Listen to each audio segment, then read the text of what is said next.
Hello everyone, आप सभी का स्वागत करता हूं आपके अपने चैनल BSA ट्रिकी क्लासेस में। और आशा करता हूं, उम्मीद करता हूं आप सभी लोग अच्छे होंगे, सुरक्षित होंगे और अपने आने वाले एग्ज़ाम यूपी पुलिस कांस्टेबल की तैयारी कर रहे होंगे। तो जिन लोगों का भी एग्ज़ाम यूपी पुलिस कांस्टेबल का है, उन सभी के लिए क्लास बहुत ही महत्वपूर्ण होने वाली है, क्योंकि इस क्लास में मैं आप सभी के लिए हिंदी के बहुत ही महत्वपूर्ण प्रश्न और उसके अलावा सामान्य ज्ञान के बहुत ही महत्वपूर्ण प्रश्न लेकर आया हूँ। तो क्लास यहाँ पर आप सभी लोगों के लिए भाई शुरू कर दी गई है। सभी लोग इस क्लास को लाइक करेंगे और सभी लोग इस क्लास को शेयर करेंगे और बताने की कोशिश करेंगे। देखिए, गद्यांश सबसे पहले आपके सामने आया है, तो गद्यांश को सबसे पहले हम लोग पढ़ते हैं और उससे संबंधित प्रश्नों के उत्तर हम लोग देखते हैं। तो यहाँ पर लिखा हुआ है, मदर टेरेसा एक सच्ची सेविका थी। एक बार मदर टेरेसा कुष्ठ रोग से पीड़ित रोगियों के इलाज के लिए कोलकाता में दुकान दुकान जाकर चंदा एकत्रित कर रही थी। इसी सिलसिले में मदर एक अमीर व्यापारी की दुकान पर पहुंची, जो अपनी दुकान पर बैठे बैठे पान चबा रहा था। जब मदर टेरेसा ने उस व्यापारी के आगे अपना सीधा हाथ फैलाकर कहा कि कुष्ठ रोग से पीड़ित भाइयों के लिए कुछ देने की कृपा करें, तब उस व्यापारी ने मदर टेरेसा के सीधे हाथ पर पान की भीख थूक दी। इस पर मदर टेरेसा बिल्कुल भी विचलित नहीं हुई और उन्होंने तुरंत अपना सीधा हाथ पीछे करते हुए कहा कि यह तो मेरे लिए हो गया। फिर अपना बायां हाथ आगे दिखाते हुए फैलाते हुए अत्यंत प्यार से बोली, अब कृपा करके मेरे कुष्ठ रोगी भाइयों के लिए कुछ देने का कष्ट करें। उस व्यापारी ने सोचा भी नहीं था कि किसी के हाथ पर थूकने के बाद भी वह बिल्कुल विचलित और क्रोधित नहीं होगा और उल्टा अपना प्यार प्रदर्शित करेगा। वह तुरंत मदर टेरेसा के चरणों में गिर पड़ा और अपने लिए की माफ़ी मांगी और उसके बाद मदर टेरेसा की भी मदद की। चलिए, तो पहला प्रश्न आपसे यहाँ पर पूछा जा रहा है, इसका उत्तर आपको बताना है। मदर टेरेसा कहाँ पहुँची थी, तो बताने की कोशिश कीजिए इसका राइट आंसर क्या होगा। मदर टेरेसा कहाँ पहुँची, इसका राइट आंसर आपको बताना। भाई बताइए। तो एक अमीर व्यापारी के पास पहुंची थी। मदर टेरेसा कहाँ पर पहुंची थी, एक अमीर व्यापारी के पास पहुंची थी। तो ऑप्शन नंबर बी के साथ अगर आपका उत्तर है तो बिल्कुल सही है।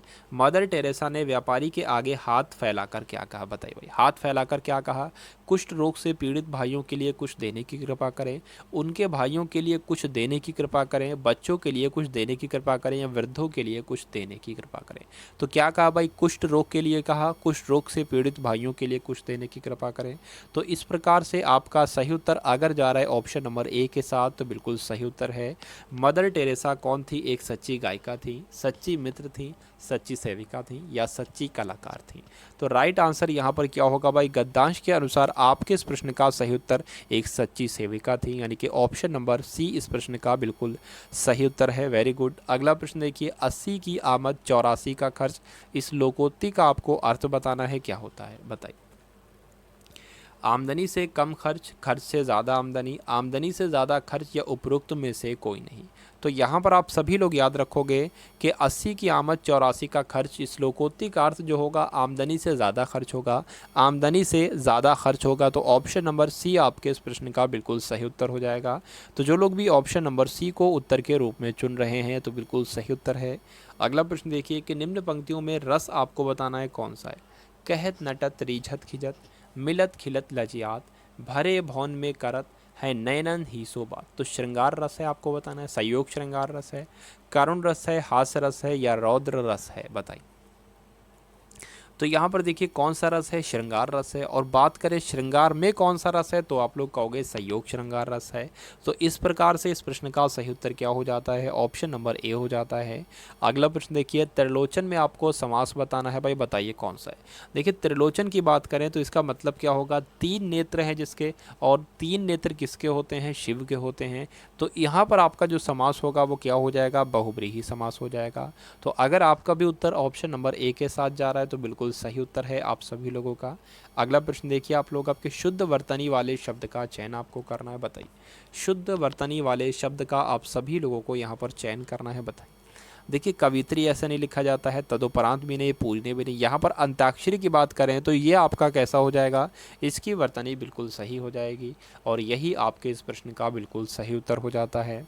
अगला प्रश्न देखिए, आप लोग आपके निम्न वाक्य के रिक्त स्थान को सही मुहावरे से भरना है आपको। मंत्री बनने के बाद मोहन का दिमाग आसमान से ऊपर हो गया, आसमान पर चढ़ गया, आसमान से गिर गया या आकाश में सवार हो गया। तो यहाँ पर खाली जगह में कौन सा शब्द आ जाएगा, आप लोग बताओगे इसका सही उत्तर क्या होगा। तो आसमान पर चढ़ गया इसका सबसे उपयुक्त उत्तर हो जाएगा, जो कि ऑप्शन नंबर बी में है। तो यहाँ पर जिनका भी उत्तर, जो लोग भी ऑप्शन नंबर बी के साथ हैं, तो बिल्कुल सही उत्तर है आप सभी लोगों का, वेरी गुड। अगला प्रश्न देखिए कि अनेक शब्दों के लिए एक शब्द का चयन आपको करना है। लंबे केशों वाली नारी क्या कहलाती है, केशिनी कहलाएगी, दीर्घ केशी कहलाएगी, लूजमती कहलाएगी, क्या कहलाएगी, बताने की कोशिश कीजिए इसका राइट आंसर क्या होगा। देखिए भाई महत्वपूर्ण प्रश्न है, तो क्या कहलाएगी भाई, अनेक, यहाँ पर आपको लिखा हुआ है लंबे केशों वाली नारी क्या कहलाएगी, तो केशिनी कहलाएगी, आपको याद रखना है। तो जो लोग भी यहाँ पर ऑप्शन नंबर ए के साथ हैं, तो बिल्कुल सही उत्तर है आप सभी लोगों का। आविर्भाव शब्द का विलोम आपको बताना है भाई क्या होगा। आविर्भाव शब्द का विलोम आप सभी लोग बताओगे क्या होगा। क्या होगा, अनाभाव होगा, अभाव होगा, अनेका भाव होगा या तिरोभाव होगा। तो यहाँ पर आपका राइट आंसर जो है वो ऑप्शन नंबर डी के साथ जा रहा है, जो कि बिल्कुल सही उत्तर हो जाता है आप सभी लोगों का, बहुत बढ़िया। अगला प्रश्न देखिए कि निम्न में से कर्ता में, कर्ता जो मैं है ये एक वचन का बहुवचन क्या होगा, बताने की कोशिश कीजिए आप सभी लोग, बताइए। देखिए अगर हम लोग बात करें, ठीक है, कि मान लीजिए अगर तुम है तो तुम क्या का क्या हो जाएगा, तुम लोग हो जाएगा। आपका क्या हो जाएगा, आप लोग हो जाएगा। और मैं का क्या हो जाएगा, बहुवचन के रूप में हम हो जाएगा। मैं का हम हो जाएगा, और हम कहाँ लिखा हुआ है, ऑप्शन नंबर डी में लिखा हुआ है। तो यही आपके इस प्रश्न का बिल्कुल सही उत्तर है। अगला प्रश्न देखिए कि अनेक शब्दों के लिए एक शब्द का आपको चयन करना है और बताना है आपके इस प्रश्न का सही उत्तर क्या होगा, बताइए। जहाँ खाना मुफ्त में मिलता हो तो भंडार कहेंगे, लंगर कहेंगे, खुराक कहेंगे या राशन कहेंगे। देखिए तो जहाँ खाना मुफ्त में मिलता हो यानी कि क्या कह सकते हैं, लंगर चल रहा है। लंगर चल रहा है तो लंगर क्या हो जाएगा भाई, आपका राइट आंसर हो जाएगा। यानी कि लंगर हम लोग कह सकते हैं जहाँ खाना मुफ्त में मिलता हो, लंगर हम लोग कह सकते हैं। तो आपका सही उत्तर यहाँ पर क्या हो जाता है, ऑप्शन नंबर बी हो जाता है। जो लोग भी ऑप्शन नंबर बी के साथ हैं तो बिल्कुल सही उत्तर है। अगला प्रश्न देखिए कि बाल समय रवि भक्ष लियो तब तीनहु लोक भयो अंधियार। प्रस्तुत पंक्तियों में कौन सा छंद है आपको बताना है। उल्लाला छंद है, गीतिका छंद है, चौपाई छंद है या छप्पय छंद है। तो यहाँ पर सभी लोग करेंगे इस प्रश्न का बिल्कुल सही उत्तर क्या होगा। तो बात करें यहाँ पर भाई कौन सा हो जाएगा, बताने की कोशिश कीजिए आप सभी लोग। चलिए तो सभी लोग बताएंगे इसका सही उत्तर क्या होगा। तो यहाँ पर चौपाई छंद है, और चौपाई छंद जो होता है आपको याद रखना है, चौपाई एक कैसा छंद है, सममात्रिक छंद है, आपको याद रखना है। चौपाई सममात्रिक छंद है, पूछा जा सकता है। इसमें आपको बताना है कि निम्नलिखित में से कौन उपसर्ग रहित है। उपसर्ग सहित नहीं बल्कि उपसर्ग रहित है, यानी कि कौन सा एक ऐसा शब्द है जिसमें उपसर्ग लगा ही नहीं है, यानी कि जिसका संधि विच्छेद नहीं हो सकता है। तो किसका नहीं हो सकता है, किसका नहीं हो सकता है, बताइए इसका राइट आंसर क्या होगा। तो देखिए ये एक नाम है, अगर इसके आप लोग संधि विच्छेद करके टुकड़े कर दोगे तो कोई इसका अर्थ नहीं निकलेगा। तो सुरेश एक ऐसा शब्द है जो उपसर्ग रहित है। तो जिनका भी उत्तर ऑप्शन नंबर ए के साथ है तो बिल्कुल सही उत्तर है। किसी का भी नाम आ जाए, ठीक है, किसी का भी नाम आ जाए, ज़रूरी नहीं किसी किसी के नाम कैसे होते हैं भाई, उसमें उपसर्ग भी होता है। चलिए तो यहाँ पर आपका राइट आंसर क्या हो जाता है, ऑप्शन नंबर ए हो जाता है। चलिए अगला प्रश्न देखिए आप लोग अब, और बताइए इसका सही उत्तर कि निम्नांकित में कौन भिन्नार्थक नहीं है। आपको बताना है कौन भिन्नार्थक नहीं है, बताइए। देखिए तो अगर हम लोग बात करें, गाय बछेरू आपका भिन्नार्थक है, ठीक है। उसके बाद उर्दू फारसी भिन्नार्थक है, प्रचार प्रसार भिन्नार्थक है, लेकिन रोटी और चपाती भिन्नार्थक नहीं है बल्कि ये समानार्थक हैं। क्या है भाई, समानार्थक है। तो आपके प्रश्न का जो सही उत्तर होगा वो क्या होगा, ऑप्शन नंबर बी हो जाता है। अगला प्रश्न देखिए, द्विज का अर्थ आपको बताना है भाई, बताइए जल्दी से, राइट आंसर क्या होगा इसका, बताने की कोशिश कीजिए आप सभी लोग, बताइए। देखिए तो यहाँ पर आपका राइट आंसर क्या होगा, बताने की कोशिश कीजिए। द्विज शब्द का अर्थ ब्राह्मण होता है, क्षत्रिय होता है, पक्षी होता है, दात होता है, अंडज होता है और चंद्रमा होते हैं। तो इतने सारे द्विज के अर्थ होते हैं। तो इस प्रकार आपका जो सही उत्तर होगा वो क्या होगा, ऑप्शन नंबर डी हो जाता है। अगला प्रश्न देखिए आप लोग अब, कि पक्ष शब्द क्या है आपको बताना है भाई। तद्भव है, तत्सम है, देशज है या संकर है, बताइए। महत्वपूर्ण प्रश्न है, बताएंगे इसका राइट आंसर क्या है। तो पक्ष शब्द जो है यहाँ पर आपका पक्ष शब्द जो है, तो ये आपका एक कैसा शब्द हो जाएगा, ये आपका एक तत्सम शब्द हो जाएगा। तो जिनका भी उत्तर यहाँ पर ऑप्शन नंबर बी के साथ है तो बिल्कुल सही उत्तर है आप सभी लोगों का। अगला प्रश्न देखिए आप लोग अब और बताइए इसका सही उत्तर क्या है। बहुत ही अच्छा क्वेश्चन। कर्ता, लिंग, वचन, कारक आदि के अनुसार बदल जाते हैं, तो क्या बदल जाते हैं बताइए।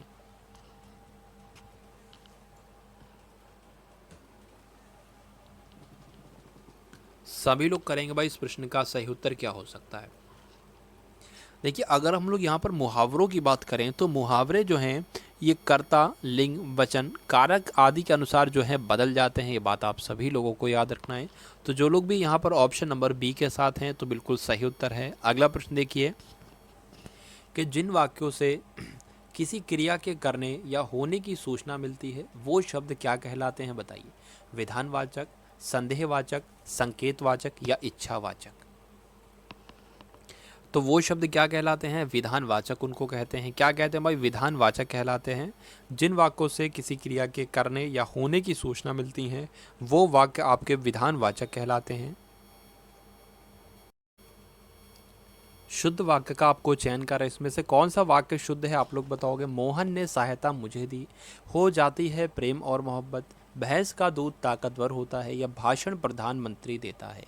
बताइए भाई, जल्दी से करेंगे इस प्रश्न का बिल्कुल सही उत्तर क्या होगा। तो देखिए भाई, भाषण प्रधानमंत्री देता है नहीं होना चाहिए यहाँ पर, ठीक है, देता है और देते हैं होना चाहिए। उसके अलावा बात करें भैंस का दूध ताकतवर होता है, ठीक है, भैंस का दूध ताकतवर होता है, ये इन शब्दों में से इन वाक्यों में से सबसे शुद्ध वाक्य आपका लग रहा है, तो यही आपके इस प्रश्न का बिल्कुल सही उत्तर हो जाता है।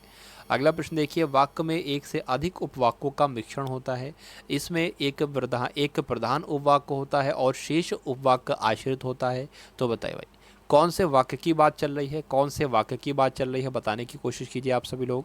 साधारण वाक्य की, संयुक्त वाक्य की या मिश्रित वाक्य की, बताइए। देखिए तो मिश्रित वाक्य में ऐसा होता है, यानी कि मिश्रित वाक्य में एक से अधिक उपवाक्यों का मिश्रण होता है, इसमें एक प्रधान उपवाक्य होता है और शेष वाक्य आश्रित होता है। अगला प्रश्न देखिए, आटे दाल का भाव मालूम होना, इस मुहावरे का आपको अर्थ बताना है क्या होता है। तो बात करें इसका अर्थ क्या होता है, आकस्मिक विपत्तियों का आ जाना नहीं, जोखिम उठाना नहीं, सांसारिक कष्टों का अनुभव होना जो है ये आपका आटे दाल भाव का मालूम होना कह सकते हैं, आटे दाल का भाव मालूम होना हम लोग कह सकते हैं। तो आपका सही उत्तर अगर ऑप्शन नंबर सी के साथ है तो बिल्कुल सही उत्तर है। हाथ के पर्यायवाची क्या होते हैं बताना आपको राइट आंसर। तो देखिए भाई, हाथ को हम लोग क्या कहते हैं, हाथ को हम लोग क्या कहते हैं, हस्त कहते हैं। तो हस्त कहते हैं, ठीक, हाथी तो नहीं कहते हैं, हाथी तो नहीं कहते हैं, न रवि दिनकर कहते हैं, तो ये तो सूर्य के पर्यायवाची हैं। तो ये आपका सही उत्तर होगा, हाथ के पर्यायवाची हस्त, कर और पाणी हो जाएंगे। जो लोग भी ऑप्शन नंबर सी के साथ हैं तो बिल्कुल सही उत्तर है। गंगोदक का आपको संधि विच्छेद करके बताना है क्या हो जाएगा। तो गंगोदक का संधि विच्छेद अगर हम लोग बात करें तो क्या हो जाएगा, गंगा हो जाएगा और उदक हो जाएगा। तो गंगा और उदक कहाँ पर लिखा हुआ है, ऑप्शन नंबर सी में लिखा हुआ है। अगर आपसे यहाँ पर पूछ ले कि गंगोदक में कौन सी संधि है तो आप लोग क्या बताओगे भाई, गुण संधि यहाँ पर है। कौन सी संधि है, गुण संधि है। तो यहाँ पर जिनका भी उत्तर ऑप्शन नंबर सी के साथ जा रहा है भाई, बहुत बढ़िया, वेरी गुड। अगला प्रश्न देखिए कि निम्न पंक्तियों में कौन सा छंद है बताइए।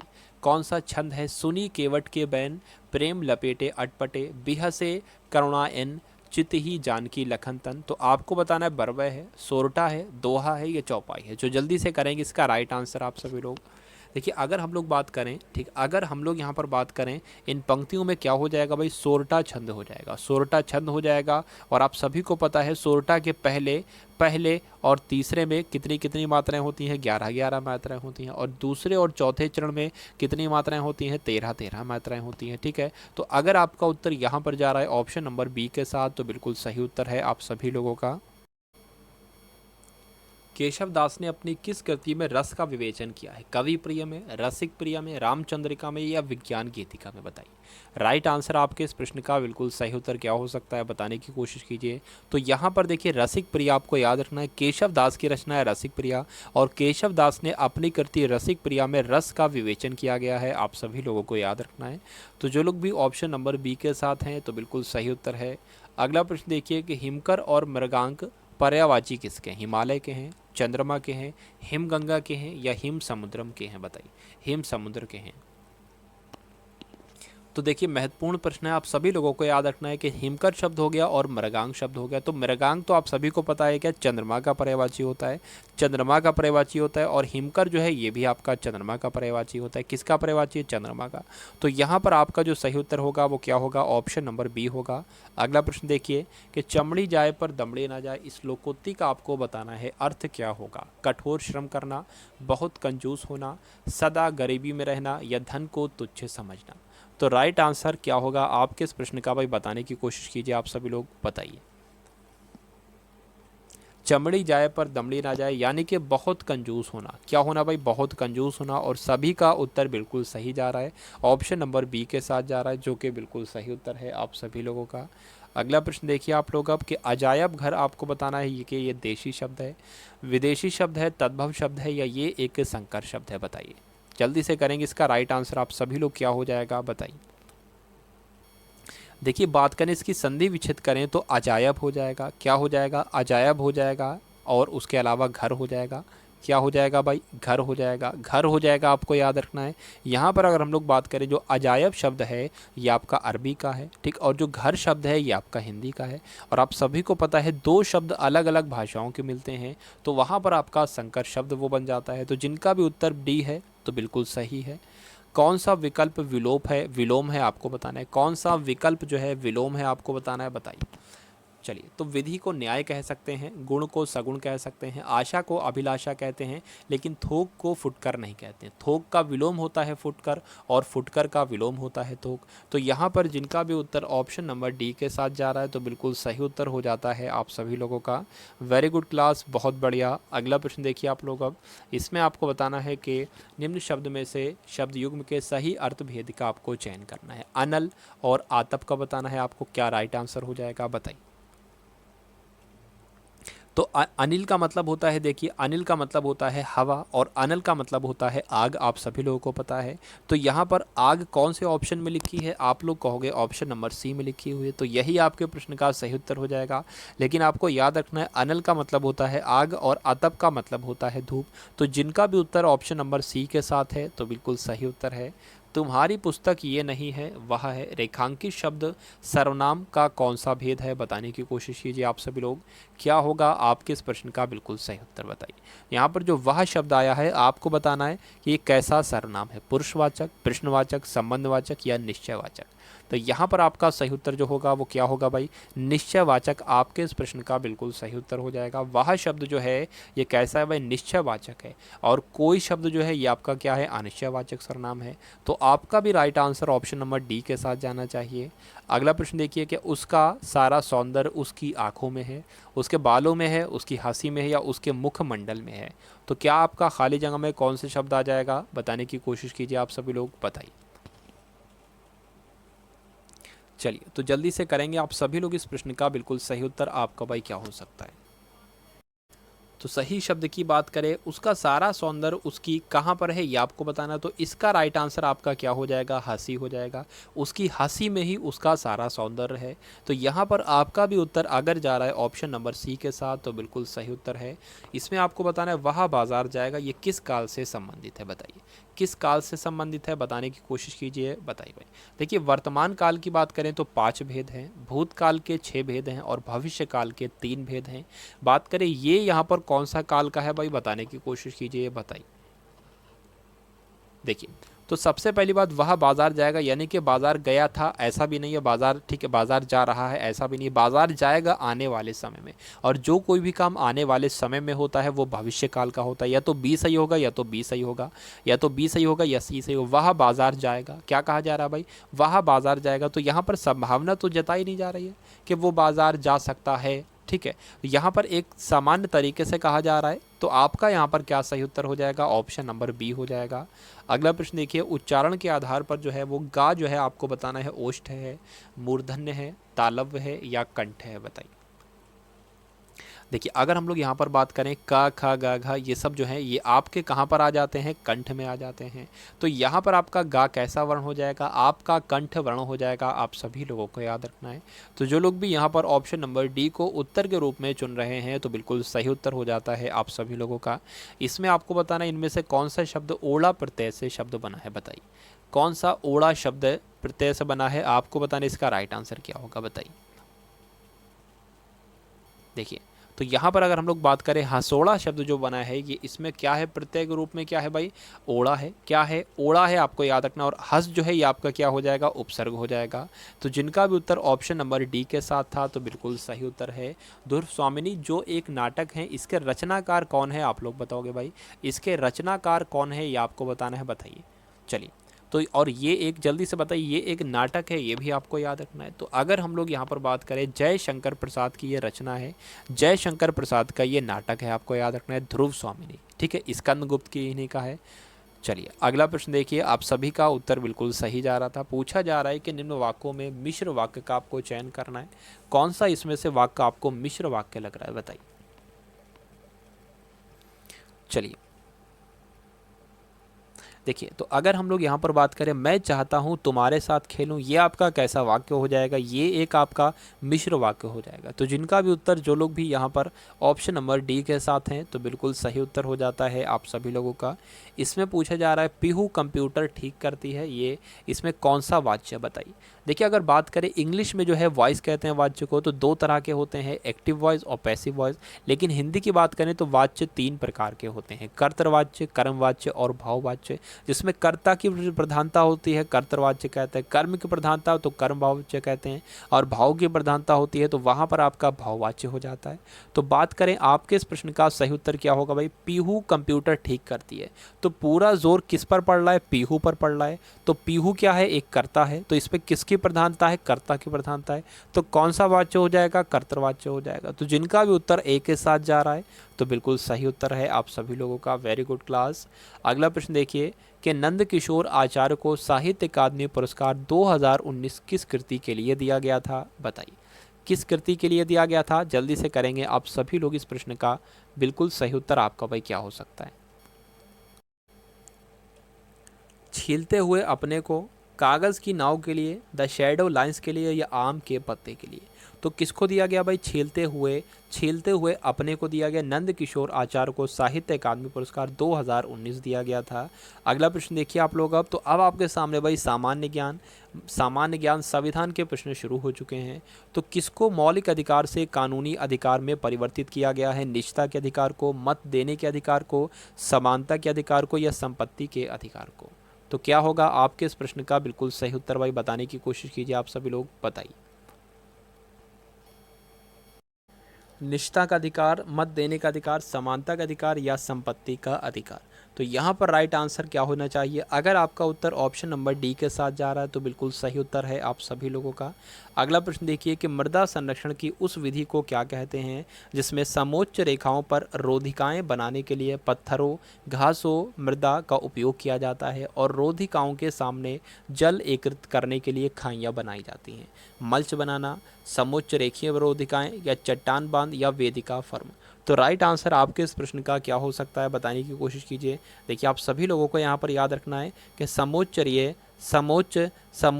रेखाएं, समोच्चरकीय रेखाएं कहते हैं, समोच्चरकीय रोधिकाएं कहते हैं, किसको कहते हैं, मृदा संरक्षण की उस विधि को कहते हैं जिसमें समोच्च रेखाओं पर रोधिकाएं बनाने के लिए पत्थरों, घास, मृदा का उपयोग किया जाता है, और रोधिकाओं के सामने जल एकत्रित करने के लिए खाइयाँ बनाई जाती। तो उस विधि को क्या कहते हैं, समोच्च रेखीय रोधिकाएं कहते हैं, आप सभी लोग याद रखोगे।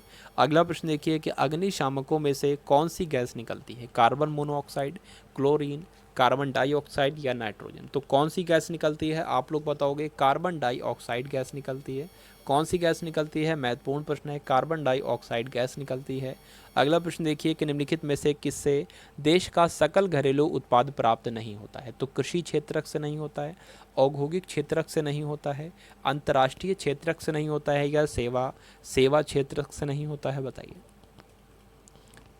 तो किससे नहीं होता है, अंतर्राष्ट्रीय क्षेत्रक से नहीं होता है, बाकी कृषि से भी होता है, औद्योगिक से भी होता है, और सेवा क्षेत्रक से भी होता है, घरेलू उत्पाद प्राप्त होता है।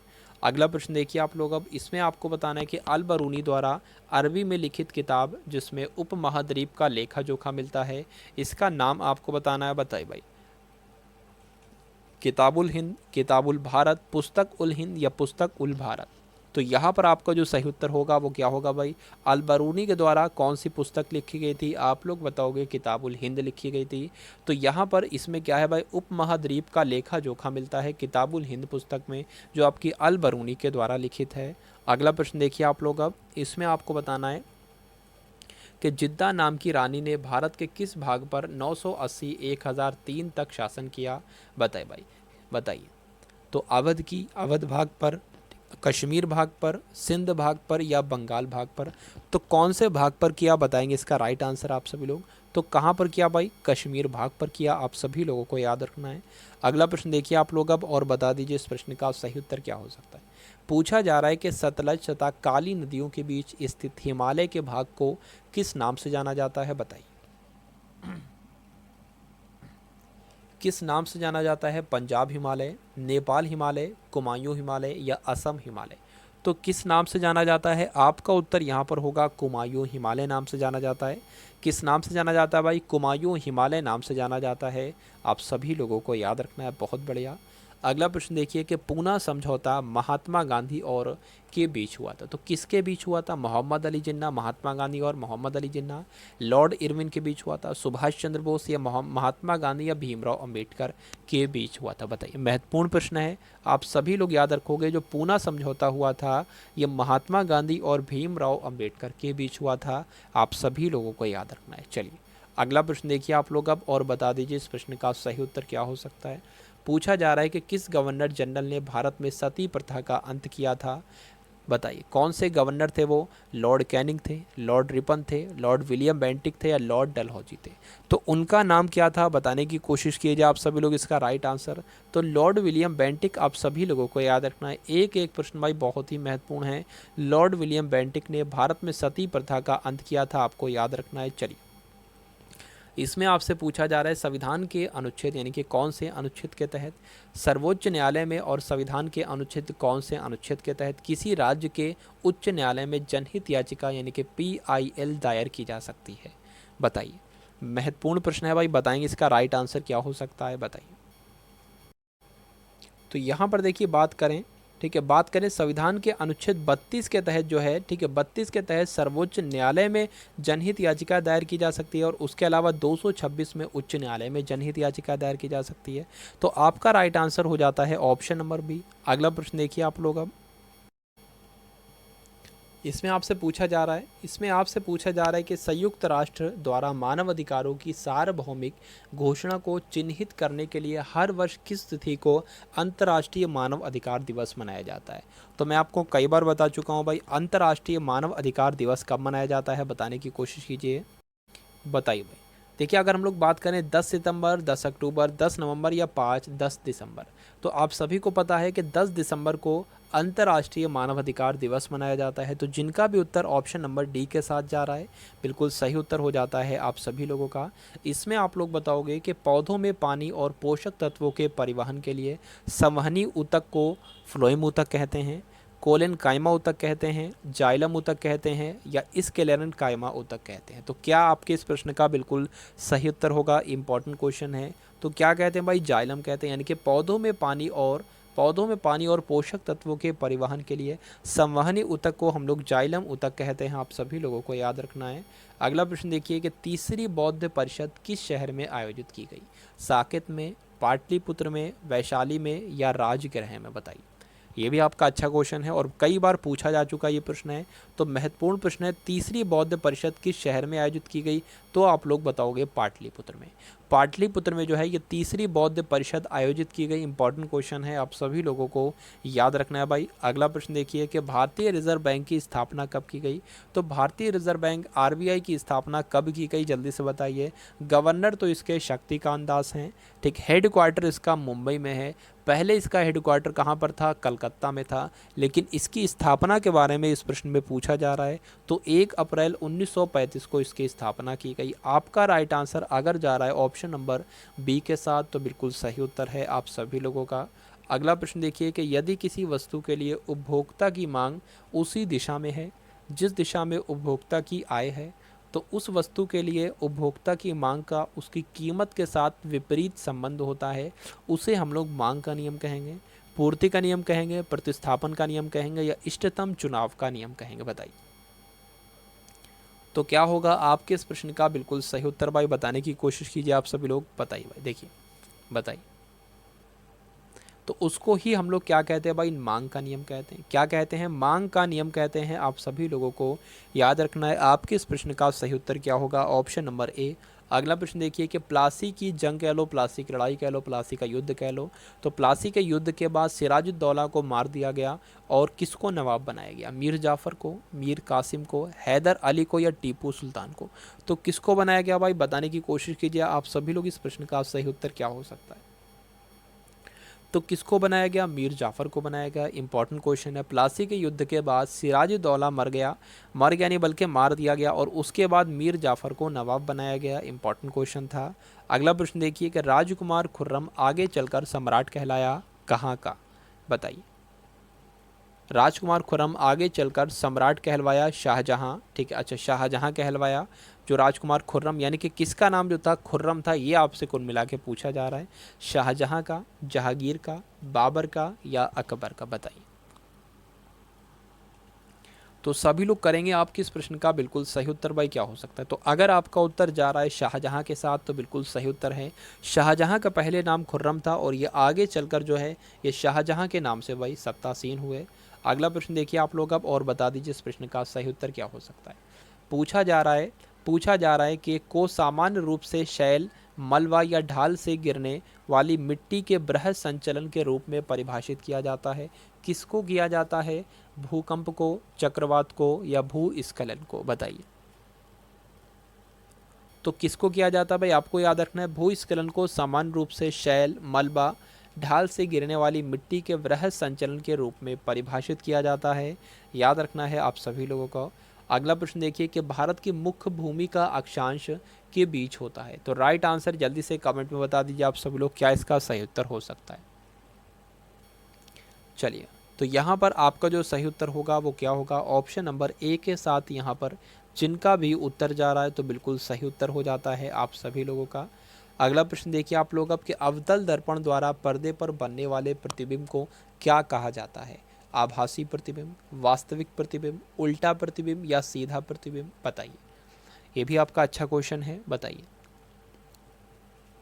तो उसको हम लोग वास्तविक प्रतिबिंब कहते हैं। कौन सा प्रतिबिंब कहते हैं, वास्तविक प्रतिबिंब कहते हैं। यानी कि अवतल दर्पण द्वारा बनने वाले प्रतिबिंब को कहा जाता है वास्तविक प्रतिबिंब, यानी कि वास्तविक प्रतिबिंब यानी कि रियल इमेज। नेक्स्ट क्वेश्चन देखिए आप लोग अब, पूछा जा रहा है भारतीय दंड संहिता की धारा 140 के अनुसार जब भी गैर कानूनी जनसमूह द्वारा या उसके किसी भी सदस्य द्वारा बल या हिंसा का प्रयोग किया जाता है ऐसे जनसमूह के आम उद्देश्य के अभियोजन में, तो ऐसे जनसमूह का हर सदस्य डैश के अपराध का दोषी होता है। तो हर सदस्य विद्रोह यानी कि राजद्रोह के अपराध का दोषी होगा, आतंक के अपराध का दोषी होगा, बलवा करने के। बताइए क्या आपके इस प्रश्न का बिल्कुल सही उत्तर हो जाता है, बताने की कोशिश कीजिए आप सभी लोग। बताइए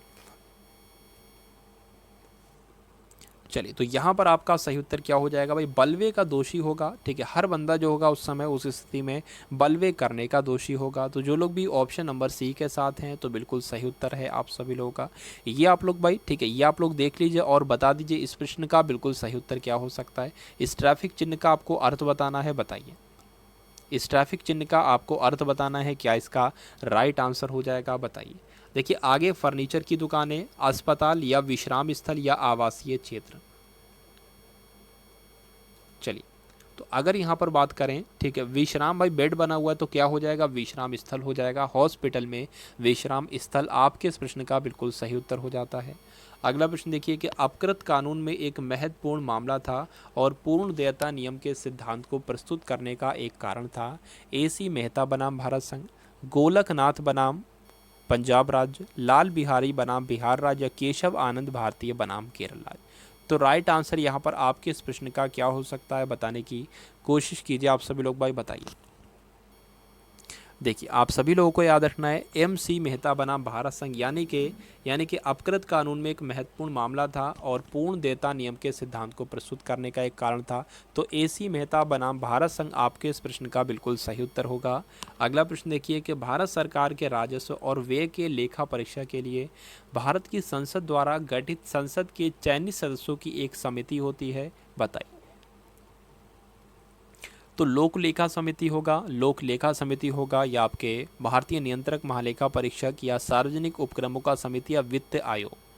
तो यहाँ पर आप सभी लोगों को याद रखना है कि लोक लेखा समिति यानी भारत सरकार के राजस्व और व्यय के लेखा परीक्षा के लिए भारतीय संसद द्वारा गठित संसद के चयनित सदस्यों की एक समिति में कौन होता है, लोक लेखा समिति होते हैं। आप सभी लोगों को याद रखना है। अगला प्रश्न देखिए आप लोग अब, और बताइए इसका सही उत्तर। मुख्य चुनाव आयुक्त का कार्यकाल कितना होता है और ये कितने वर्ष की आयु तक जो है, ठीक, कितने वर्ष की आयु तक जो भी पहले हो। तो बताना इसका राइट आंसर आपका भाई क्या हो जाएगा। चलिए देखिए, आपको याद रखना है 6 वर्ष तो कार्यकाल होता है और 65 की वर्ष आयु में ये रिटायर होते हैं। तो जो भी पहले हो जाए, 6 वर्ष पहले हो जाए पूरे या 65 वर्ष हो जाए, मान लीजिए 3 वर्ष इन्होंने काम किया और 65 वर्ष के हो जाए, तो तब भी ये रिटायर हो जाएंगे। तो आपका राइट आंसर यहाँ पर हो जाता है ऑप्शन नंबर बी। तो जो लोग भी ऑप्शन नंबर बी के साथ हैं तो बिल्कुल सही उत्तर है आप सभी लोगों का। अगला प्रश्न देखिए आप लोग अब, इसमें आपको बताना है कि यह इस सभा का प्रयोजन है कि भविष्य में विधायिका और कार्यकारिणी दोनों को ही इस भाग में अधिनियमित इन सिद्धांतों के लिए केवल आडंबर नहीं करना चाहिए, बल्कि उन्हें सभी कार्यकारिणी और विधायी कार्यवाहियों का आधार बनाया जाना चाहिए। ठीक है, आधार बनाया जाना चाहिए जिन्हें आगे चलकर देश के शासन के मामले में प्रयोग किया जा सकता है। राज्य नीति के निर्देशक सिद्धांत के बारे में ये शब्द जो हैं ये किसके द्वारा कहे गए हैं। देखिए लंबा क्वेश्चन है लेकिन महत्वपूर्ण प्रश्न है। किसके द्वारा कहे गए हैं, तो आप लोग कहोगे डॉक्टर भीमराव अंबेडकर के द्वारा ये कथन कहे गए हैं, जो कि आपके लिए बहुत ही महत्वपूर्ण प्रश्न है। आप सभी लोगों को याद रखना है, डॉक्टर भीमराव अंबेडकर के द्वारा ये कथन कहे गए हैं। अगला प्रश्न देखिए, किसी राज्य को कानून बनाने की शक्तियों के संबंध में निम्न में से कौन से वक्तव्य सही है। तो कौन से वक्तव्य सही है बताने की कोशिश कीजिएगा आप सभी लोग। क्या इसका राइट आंसर होगा, देखिए। जब राज्य सूची में सूचीबद्ध किसी मामले पर संसद को कानून बनाने के लिए समर्थ बनाने के लिए 2 या 2 से अधिक राज्य अपने संबंधित विधानमंडलों में अपनी सहमति देते हैं और उसी के लिए प्रस्तावों को पारित करते हैं, तो ये तो बिल्कुल सही हो जाएगा। ऐसा कोई कानून उन्हीं राज्यों पर लागू होगा जिन्होंने ऐसा प्रस्ताव पारित किए हैं, ना कि सभी राज्यों पर। तो ये दोनों ही कथन आपके बिल्कुल सही होंगे। आपका सही उत्तर हो जाता है ऑप्शन नंबर बी। चलिए इसमें आपको बताना है, विदेशी भूमि में तैनात राजपूत और उच्चायुक्त का प्रतिनिधित्व करते हैं मंत्रिमंडल का, संसद का, प्रधानमंत्री का या राष्ट्रपति का। तो किसका प्रतिनिधित्व करते हैं, किसका करते हैं भाई, राष्ट्रपति का करते हैं। किसका करते हैं, राष्ट्रपति का प्रतिनिधित्व करते हैं। आप सभी लोगों को याद रखना है। अगला प्रश्न देखिए आप लोग अब, और बताना है इसका सही उत्तर क्या हो सकता है। कौन सा प्राधिकारी भारत के उपराष्ट्रपति के चुनाव की प्रक्रिया का संचालन करता है। भारत का चुनाव आयोग, राष्ट्रपति या उनकी अनुपस्थिति में राज्यसभा के उपाध्यक्ष, सर्वोच्च न्यायालय या भारत के मुख्य न्यायाधीश। तो यहाँ पर सही उत्तर आपका भाई क्या होगा, कौन करेगा, तो भारत के चुनाव आयोग ही करेंगे। उपराष्ट्रपति के चुनाव की प्रक्रिया का संचालन भारत के चुनाव आयोग ही करेंगे। आपको याद रखना, इंपॉर्टेंट क्वेश्चन है। चलिए इसमें आपको बताना है, केंद्र और राज्यों के बीच विधायी विषयों के वितरण के बारे में निम्न में से कौन से सही हैं आपको बताना है। ठीक है भाई, कौन से सही हैं आप लोगों को बताना है। चलिए तो कोड भी आपके सामने दे रखे हैं। पहला लिखा हुआ है कि संघ सूची में दिए गए विषयों पर केवल केंद्रीय सरकार ही कानून बना सकती है, या ये तो बिल्कुल सही है भाई, केंद्र सरकार कानून बना सकती है। राज्य सूची में दिए गए विषयों पर संघ और राज्य सरकार दोनों ही कानून बना सकती है, तो ये भी आपका सही है। आपका जो सही उत्तर होगा वो क्या होगा, पहला कथन और दूसरा कथन दोनों ही सही हो जाता है। अगला प्रश्न देखिए आप लोग अब, कि वर्ष 1993 में लागू हुए संवैधानिक अधिनियम का गठन राज्य स्तर पर राष्ट्रीय स्तर की तरह ही ज़मीनी स्तर पर भी लोकतंत्र की स्थापना करने के लिए संवैधानिक स्वीकृति प्रदान करने के लिए किया गया था। तो राइट आंसर यहाँ पर आपका क्या होगा, 73वां संविधान संशोधन, 100वां संविधान संशोधन, 99वां संविधान संशोधन या 92वां संविधान संशोधन। तो कौन सा संविधान संशोधन, 73वां संविधान संशोधन। ऑप्शन नंबर ए आपके इस प्रश्न का बिल्कुल सही उत्तर हो जाता है। आप सभी लोगों को याद रखना है। ग्राम पंचायतों के सदस्यों का कार्यकाल कितने वर्ष का होता है? 6 वर्ष का, 5 वर्ष का, 4 वर्ष का या 3 वर्ष का? तो कितने वर्ष का होता है भाई? 5 वर्ष का ही होगा। ग्राम पंचायतों के सदस्यों का कार्यकाल कितने वर्ष का होता है? 5 वर्ष का होता है, आपको याद रखना है। पूछा जा रहा है निम्नलिखित में से कौन केंद्रीय मुख्य सूचना आयुक्त की नियुक्ति समिति का एक हिस्सा होता है? प्रधानमंत्री, लोकसभा में विपक्ष नेता, भारत के मुख्य न्यायाधीश या भारत के राष्ट्रपति? तो कोड के अनुसार आप सभी लोगों को यहाँ पर उत्तर देना है भाई। इसका उत्तर आप सभी लोगों को बताना है क्या इसका राइट आंसर होगा। देखिए, तो अगर हम लोग यहाँ पर बात करें क्या कि निम्नलिखित में से कौन केंद्रीय मुख्य सूचना आयुक्त की नियुक्ति समिति का हिस्सा होता है? तो प्रधानमंत्री, लोकसभा में विपक्ष के नेता या भारत के मुख्य न्यायाधीश या भारत के राष्ट्रपति?